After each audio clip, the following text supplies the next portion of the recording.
Gravando. Gente, vamos lá. Agora nós vamos estudar a questão da moralidade para o Kant. Esqueci o café e a água. Deixa eu pegar. De café e água é a dupla perfeita. Então o que acontece? O Kant, ele escreveu sobre a teoria do conhecimento, que nós vimos no primeiro tempo de aula, escreveu sobre estética, que nós vamos estudar semana que vem, e escreveu sobre moral e dever. Eu gosto muito de falar sobre moral e dever, porque eu já falei pra vocês que eu tenho um aluno que vai ser, um ex-aluno que vai ser candidato, não falei? Então, outro dia uma pessoa perguntou assim pra mim: você confia nesse menino como vereador? Eu falei: confio, porque eu confio no meu trabalho.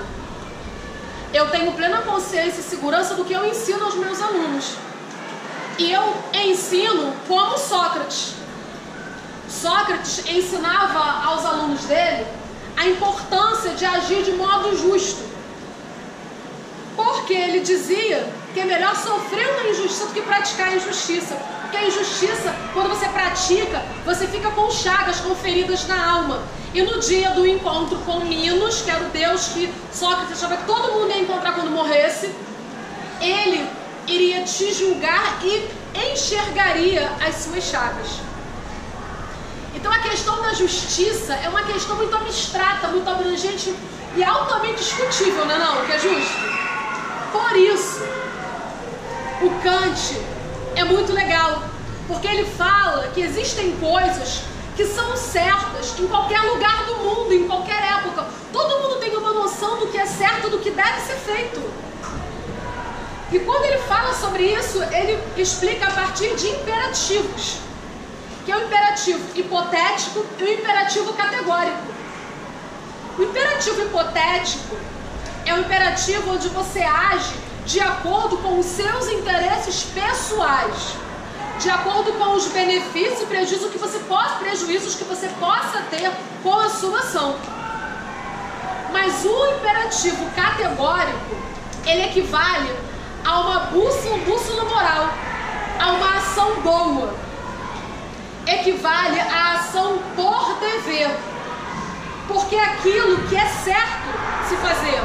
Todo mundo sabe, por exemplo, que não é correto trapacear, não é correto mentir. Nós devemos falar a verdade. Se nós somos políticos, como é o caso do menino que vai se tornar parlamentar, ele deve ter o compromisso com a totalidade da vida social. Qual é o filósofo antigo que nos ensinou isso? Que o governante, o melhor governo é orientado pelo equilíbrio, pelo justo meio. Aristóteles. E inclusive ele fala que assim é possível alcançar a felicidade na vida e sociedade. Lembram que ele disse que o ser humano é um animal político? Todo mundo nasce com o desejo de atuar e viver da melhor forma possível na vida e sociedade. Agora, o Kant, ele nos chama a atenção para uma questão da ética. Ética, de modo genérico, é a disciplina que estuda a moral. Só que ética em Kant significa fazer o que é certo. E somente fazendo o que é certo, você alcança a maioridade. Essa questão caiu, se não me engano, em 2013. No Enem. Foi 2011 ou 2013. Então, o iluminismo sozinho, segundo Kant, não é capaz de tornar o homem esclarecido. Porque nós precisamos não só do conhecimento, mas agir de modo que a nossa ação seja boa em qualquer lugar do mundo. E aí sim, nós seremos livres. Então a noção de ética, a noção de liberdade, que corresponde à ação por dever, porque no imperativo categórico, a sua ação é por dever. No imperativo hipotético, é conforme o dever. Você visa um benefício ou prejuízo futuro. Eu tenho por hábito não lidar com o aluno de modo que o aluno não se sinta protagonista da produção do conhecimento na sala de aula Porque eu entendo que esse aluno, quando se tornar eleitor, ele tem que se perceber como protagonista, como responsável pelos rumos da sociedade através do seu voto. E quando nós educamos os alunos para formarem uma plateia, eles no futuro se comportarão como plateia após escolherem os candidatos. E os parlamentares se tornarão o quê? Protagonistas. Quando na verdade eles só são representantes da vontade popular. Entendeu a questão? Se a escola formar você, te ensinar que você é protagonista, que você é um agente, uma pessoa capaz de transformar a cidade, a realidade onde você vive, se você aprende isso na escola, você cresce com essa mentalidade. E você cresce com a mentalidade de que o candidato, ele precisa, ele tem que fazer aquilo que foi deliberado por você. Daí a importância do debate público. Então é uma coisa interessante porque pouco se fala sobre a questão da educação, do aluno como protagonista, como agente de transformação social. E o que nós deveríamos fazer é formar pessoas que desde a mais tenra infância, desde pequenininhos, entendessem que são protagonistas, são agentes de transformação. A relação de ensino e aprendizagem aqui só acontece se você quiser estudar. Se você não quiser aprender, eu estarei falando sozinha.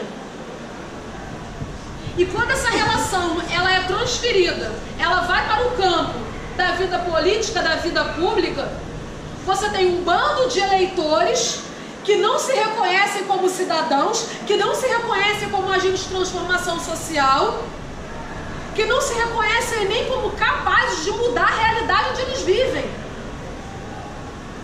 Eles acham que a participação está restrita ao momento do voto, quando na verdade não está. E como é que você escolhe um candidato? Você tem que escolher um candidato cuja ação, cuja fala, cujo comportamento, cuja história dele está vinculada à ética kantiana. Você não vai escolher um candidato capaz de votar uma reforma contra os seus interesses, ou vai. Você não vai escolher um candidato que não quer te ouvir, que não tem paciência para escutar o que você tem a dizer. Você não vai escolher uma pessoa que não vai sentar contigo para escutar quais são os seus problemas, as suas necessidades, porque muitas vezes é isso que acontece. E essas pessoas não nos representam, por isso que agora é a hora de vocês construírem essa mentalidade. Agora é a hora de vocês desenvolverem essa percepção de que vocês são pessoas capazes de transformar a realidade. E não só através do voto, mas através do diálogo constante com aquelas pessoas que são pagas pelo seu dinheiro para representarem os seus interesses e não podem votar contra os interesses de vocês, como foi o exemplo da PEC 241. Quem se lembra da PEC 241? Ficou conhecida como a PEC do fim do mundo. Um absurdo aquilo ali. Nós não podemos aceitar que parlamentares eleitos por nós votem em favor de congelamento em órgãos públicos, em setores fundamentais da sociedade, como assistência médica hospitalar e educação, nas escolas públicas, por 20 anos. Porque no Rio de Janeiro, aqui no município, nós ainda temos crianças que morrem nas filas dos hospitais. Nós ainda temos cidadãos, pessoas que são eleitores, que têm direitos e estão morrendo nas filas dos hospitais. Nós ainda temos crianças que vão para a escola para comer. Nós ainda temos mulheres vítimas de violência doméstica que não tem para onde ir numa situação crítica. Então, em Kant, você consegue entender em quem você deve votar, quem você deve escolher dentro do jogo político democrático. Você vai votar num candidato que não tem um pingo de paciência para escutar o que você tem a dizer? Você vai votar num candidato que só fala com o povo em época de eleição? Você vai votar em alguém que votou em favor de reformas que podem te prejudicar no futuro?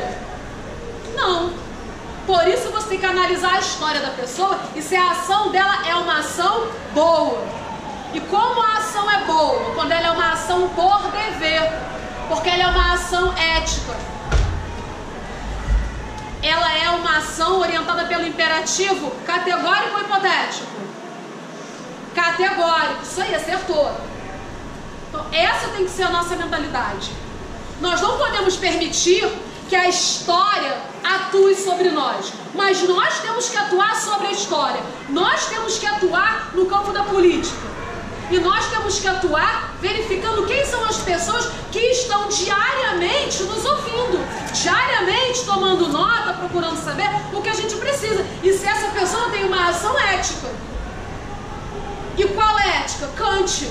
A ética kantiana, ela liberta a gente a partir do momento em que ela nos ensina o que é agir correto. O que é correto aqui tem que ser correto em qualquer lugar do mundo. E existem coisas que nós sabemos que são corretas. Entenderam isso? Finaliza, por favor.